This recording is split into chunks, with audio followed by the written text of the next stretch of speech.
welcome back to Season 5 of Empowered Podcast. I am one of your co-hosts, Michael Abney, and I'm here today with... Marilyn Egan. Hey, Marilyn. Hi. I'm so excited we're here. We didn't know we were going to have a Season 5, and here we are. Seriously, over the past couple of years, because we were literally supposed to record the last part of Season 4, like literally the day everything shut down. Oh, really? It was the day. Mm-hmm. Right. And it was just one of those moments where we just had to call it, and that was that. Right. And we checked in with each other as we went along. This has been a year and a half. Right. Yeah. And, now all the things that we were talking about in seasons 1, 2, 3, and 4, we were talking about things that we saw and felt that were coming on for us as humans on the planet. And, oh my God, neither one of us, well, actually, we did see it because we went back and listened to one we did in November before it happened. We were talking about. Isn't that amazing? Yeah. The prophetic kind of sense that you get when you look back. Yeah. That there were clues, there were hints. Bringing us to you. Right. Hello, Yeah. welcome, Marilyn. Go ahead. Yes. And our guest today is Jeanie Gillam. Hello. Thank you for having me. We've had her as a guest before, and we know that, wow, she's blooming and moving forward with this energy. We've been with her while we have not been on this podcast. Right. Yeah. So we just wanted to invite her in and share her wisdom and things that we've all learned together. But Jeanie is the owner of Touchstone Healing Arts. That's right. In St. Charles. It's Correct. a beautiful space. Oh, thank you. And we opened right at the time that COVID hit. We we opened the 29th of February, and shutdown started about March 15th. Yeah. And and so it's been an interesting year. But Here we've managed, and here we are. Yeah. And I've learned a lot. I've gotten a lot of really deep, profound messages about where we're moving, why we're moving, what we should do now that we're here. And, that's what I would like to share. It's not my personal wisdom, but it's the wisdom that has come through in readings. And I agree with you. That's how don't you feel like your gift has just exponentially, went to places that you never, what about you, Marilyn? Totally amplified. Totally. That's a great word. Amplified. Yes. And delving off to areas I never dreamed, never Didn't saw imagine. coming, little pivots. But it was I'm starting to see how perfect all of that was, even though it seemed horrific at the time, what we all went through. Yes. I'm now getting to the part where I'm seeing the purpose and the whys behind that. And so I'm so interested, having this conversation today. That's why we wanted to bring you on first. Well, thank you. Because we really we thought this was done. We were just That's so interesting. Literally done. Mm-hmm. We both had conversations about it. We were like, Marilyn, my guidance is no, that was it. And time to move on to something else, which we did. Exactly. I started a YouTube channel called The Energy Sherpa. Congratulations. And thank you. It's going really, really good. And Marilyn's starting a new program called UBU. Yes, I am.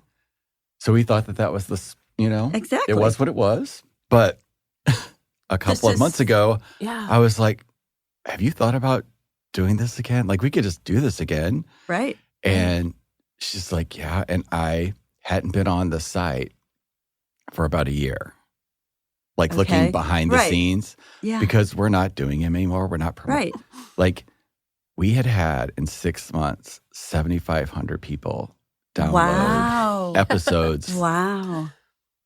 It was an average of 8,500, That's 85 amazing. a day. And we weren't.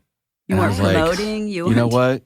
Yeah. Even for my own love and just opening up the door to conversations, they're more needed now than they ever were before because there's some. So let's just do it. Dive in and just kind of Exactly. Yeah. I had so many people ask me if we were going to start back with the podcast, and okay, it's time. Right. So Jeanie.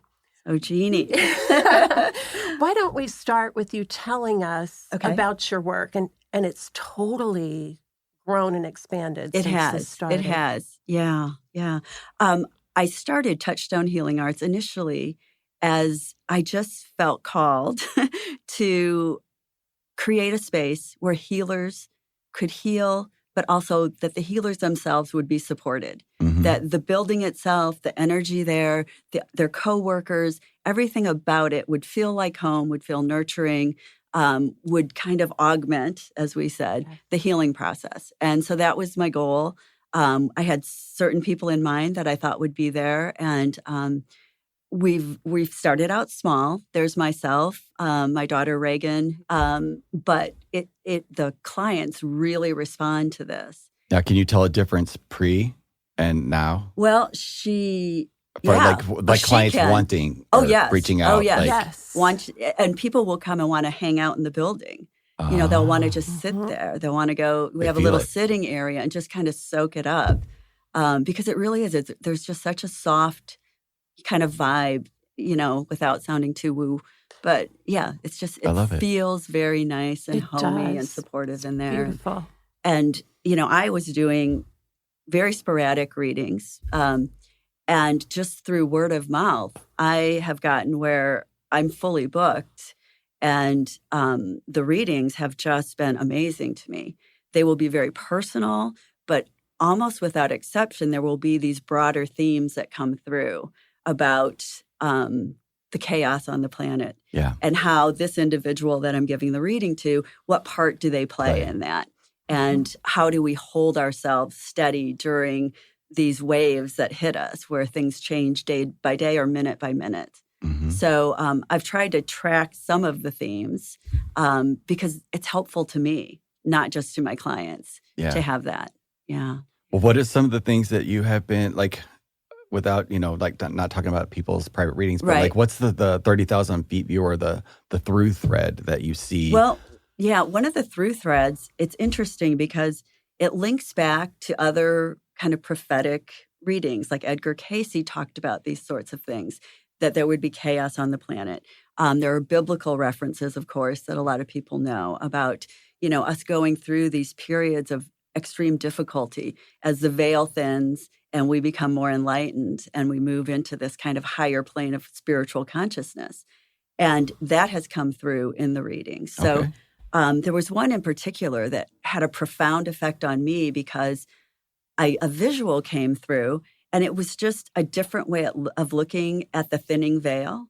Mhm. I had heard this term, this concept about the veil thinning.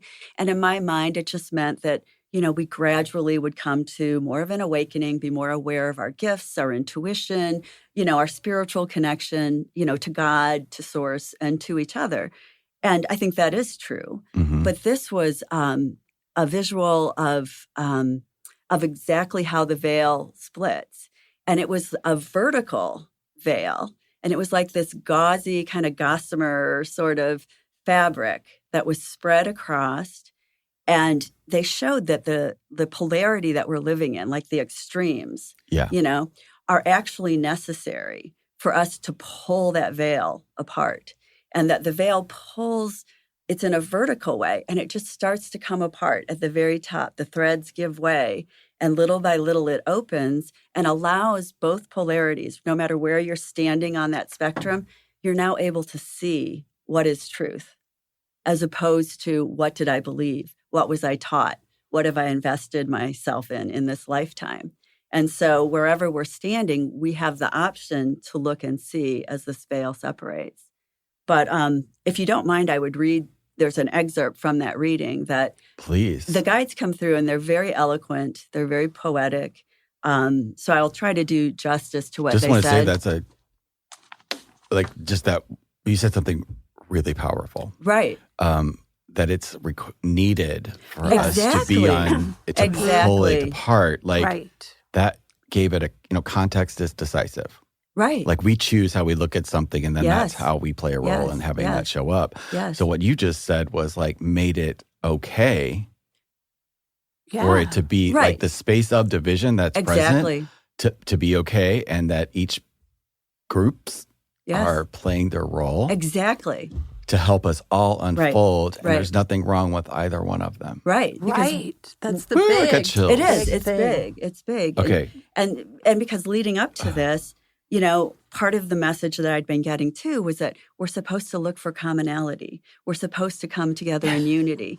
The people that are, enlightened, whatever we want to call ourselves, that feel like we're kind of in touch and are, have an awareness of the other side, we're supposed to hold things firm for everyone, to kind of ground people and to ground ourselves and to help with that. And so I thought, well, how is that if we're supposed to be in the middle? If this is where we're supposed to meet, why the factions? Yeah, okay. Why the divisiveness? So Okay. I feel like this answers that to some extent. I'm all ears. Okay, thank Literally. you. Okay, so again, I'm jumping in the middle of a reading. Okay. But what the guides are saying, they say, on the higher plane, it will all make sense. It will fall into place. It is almost a game or a challenge, this so-called life, meant to hone and prepare your soul to return to the light and to bring light forward into life, to draw even closer one realm to the other, veils thinning, thoughts expanding, consciousness raising. Man soon will discover that the gap can be bridged quite effortlessly when one but acknowledges the connection exists, the connection to source, the connection to love, to the energy that unites us all. One must truly believe. 100th monkey will come, and then you will see. We watch and we wait quite breathlessly, and the guides are referring to themselves at that point. Many clashes, many sides tear you apart. Necessary chaos before the dam begins to break. A dichotomy of sorts, dividing up, choosing sides. And then they show ripped down the middle, stretching thin what remains of the facade. And that's when I had the visual of the fabric, this translucent fabric being stretched to each side and wearing thin right down the middle, and beginning to unravel and to shred. And they said, yes, this is the way. An end to the middle, an end to duality, seeing darkness and light contrasted perfectly, making everything clear. This will be, then they joked and said, this will be coming to a theater near you, so to speak, meaning that it will be there for all of us to see. And then they said, it's just a metaphor, but you will see. Wow. And that was the end of that transmission or message. And then I just found out last night I was in a group of women, and who do I attribute this to? Jeanie. To Jeanie. Yep, the other Jean. That's what I thought. Okay, another gal had said, well, there's a biblical reference about the veil splitting in just that way. And I had no idea.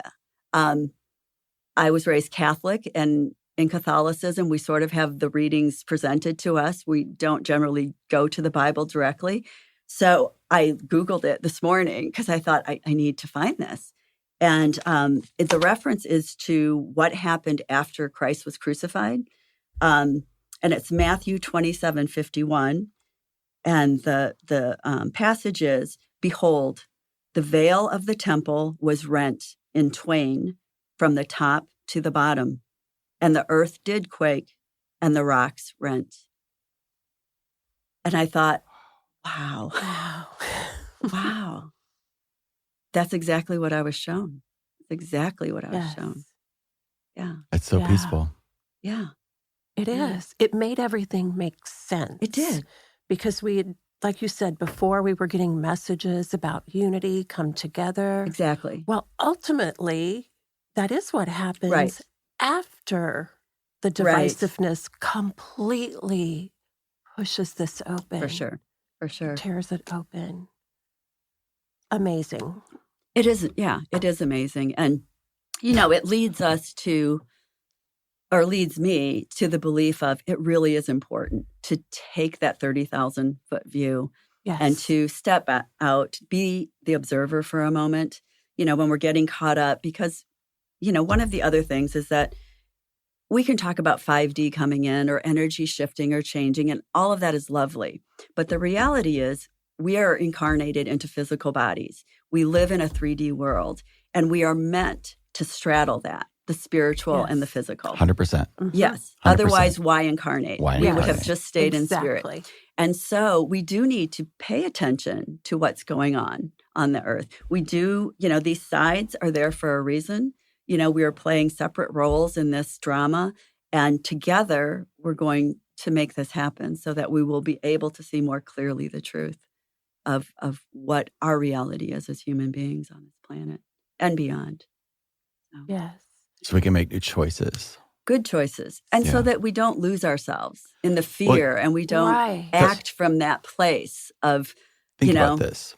Like everything that we have here on the planet as human beings is done by agreement. We have agreements that we consciously or unconsciously made, or we were told by our parents that these were the agreements that you've got to do. Right. Yeah. So it's all agreements. Right. Until they're not. Until they're not. Until they're exactly. Not. Right. And then, you know what you got to have a conversation about? New agreements. Exactly. From your new vantage point. Exactly. And what does that look like? Because I know it sounds cliche, but it's just like I'm in the process of doing a TED Talk. And like part of it is going back and look at like things I've done before and like what's the message, what's the thing. And I've said this and we've seen it like in videos I've done years ago. It's always about this some version of a world that works for everybody. Right. Right. Right.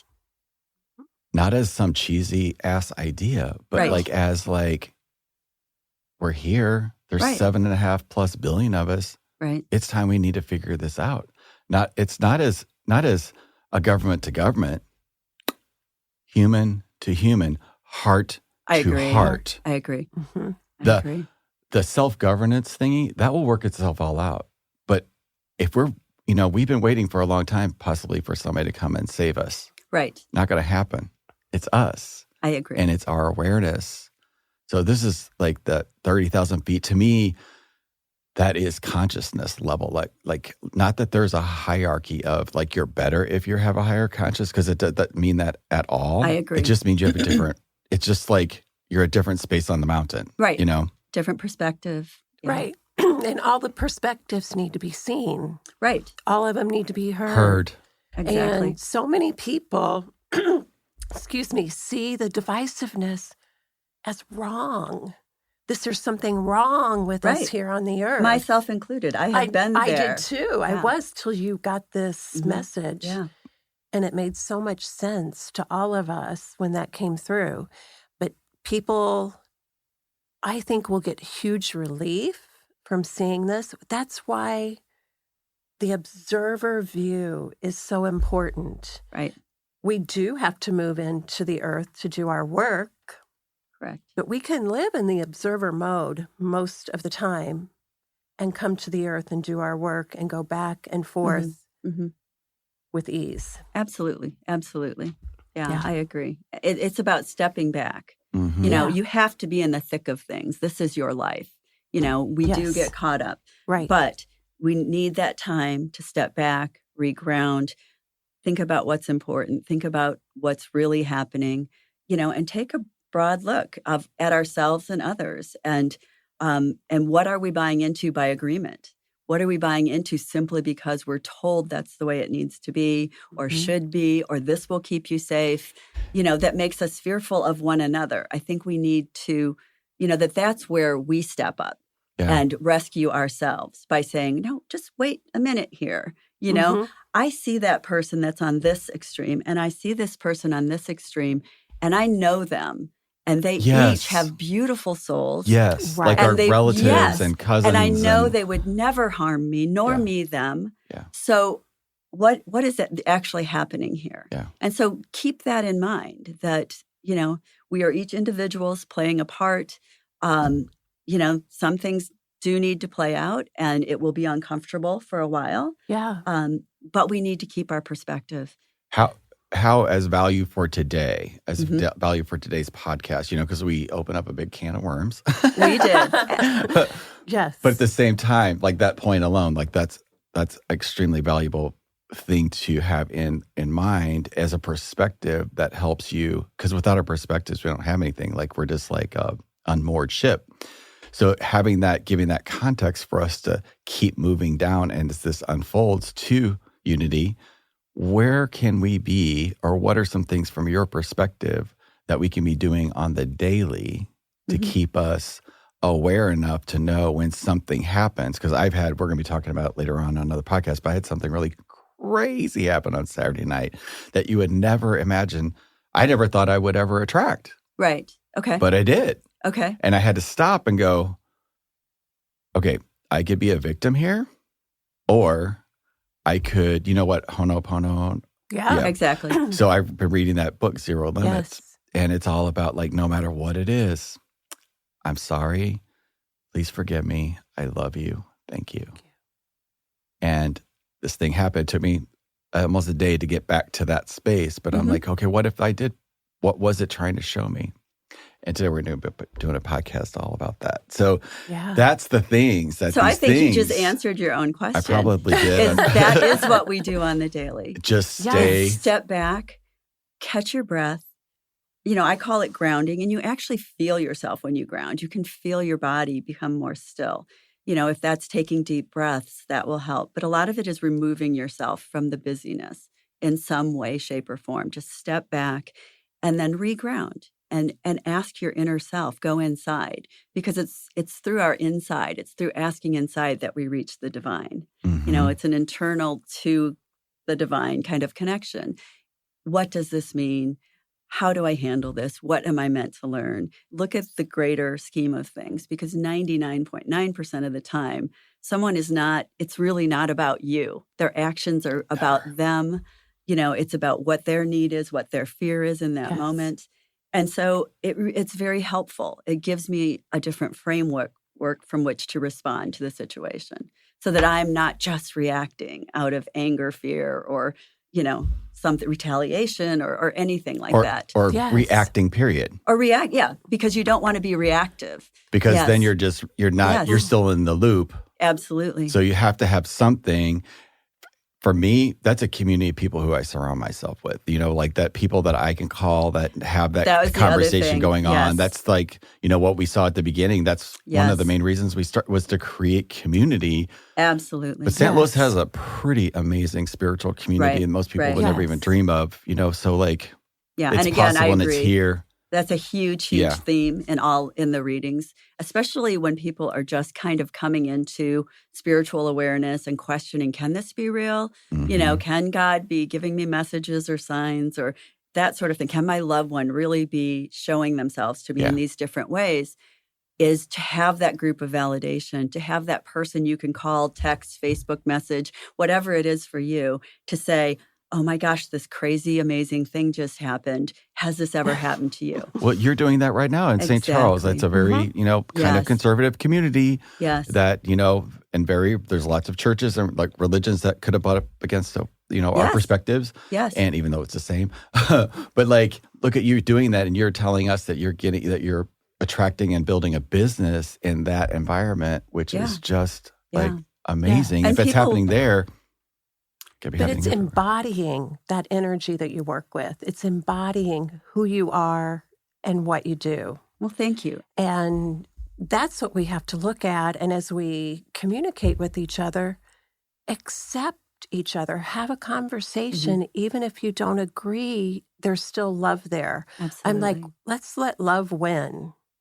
That's a great final. What about you, Marilyn? Like your clients, what are they? Have you noticed this, like a different type of clientele coming in, or totally? What are they saying? What's your experience like how has it shifted? So what I'm seeing is a lot of people who don't necessarily agree with each other. We have circles where people have different points of view, and it doesn't matter. We stay in the higher perspective, look at the big picture of community, knowing how we want to feel. And we try to understand each other and accept where we all are and know that everyone has a reason for where they are. And it can be a very beautiful thing to just learn to accept points of view that are different than ours and actually have real conversations. Yeah. And that whatever brought them to you is the thread to unravel. Yes. To get them right there. So it's just like life's already giving us the stuff. If we can just stop seeing it as bad or something we've got to push away to get back to that life we thought we were all living, well, that's now gone. And Right. it's never coming back. And now we get to create new spaces, and just having the conversation and just acknowledging that this is where we got to, that takes some of the pressure off of It does. that what's next feeling, because for me, the context of survival and thrival really were powerful over the past, for me, over the past 18 months, about really getting clear about a lot of my behaviors, where they came from. All of my actions were coming out of trying to survive something. Well, and that's true for the population in general. When you're acting out of fear, you're in the base mode of survival. Yeah. And so you're not thinking, you're not using your higher reasoning. You're definitely not, being in touch with the spiritual side when you're trapped there, because it's about taking your next breath, finding your next meal, keeping a roof over your head, being safe. And so we have to acknowledge or somehow accept that even in the midst of all of this craziness and the change that we're going through, we are ultimately safe. We are ultimately protected. And so from that place, then, I can look with a little bit broader perspective. I can step back and kind of appraise, well, what's going on here? And what do I really want? What's our ultimate goal? Where are we wanting to go? And how do I see us getting there? And and I think because we all have that. a piece of that master puzzle for the world that we're creating. Right. And everyone has their own little piece of the puzzle of heaven on earth. Hallelujah. And that's what we're here for. Absolutely. Yeah. So connect. We're creating community. We're all creating community individually and collectively with whatever we're doing. And if you're hearing this and you resonate with what we've been talking about, especially like the fear-based things, and maybe even having a conversation about stepping out of survival or what that could look like, reach out. We'll connect. Or there's a connection to a community wherever you guys are listening to us at. That's out there. That's possible, because if it's happening to us, it's happening all over the world. You can just guarantee it.